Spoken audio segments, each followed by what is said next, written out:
Guys, mag-discuss tayo ng tungkol ulit sa final pay, pero samahan nyo muna akong magpa-service ng aking van for 30k. Mileage na ako, PMS, hindi naman ito masyadong nagagamit, no? So Toyota Show. Okay, ang question ng ating subscriber, nag-resign siya June 30 and August 24 nagpasa ng clearance. So ang question niya, kailan daw yung kanyang final pay?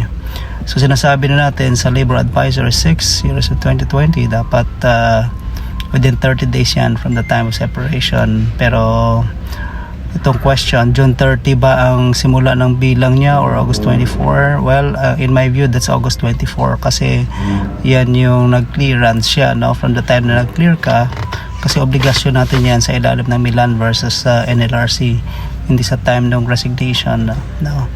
So tandaan lang natin na dapat fully clear tayo ng mga accountabilities natin sa ating pinapasukang trabaho.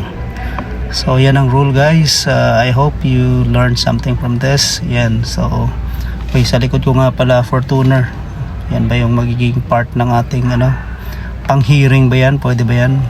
So kulay puti yan eh. Maganda itim para kahit madumi hindi pansinin. So thank you and God bless sa inyo mga kaaso.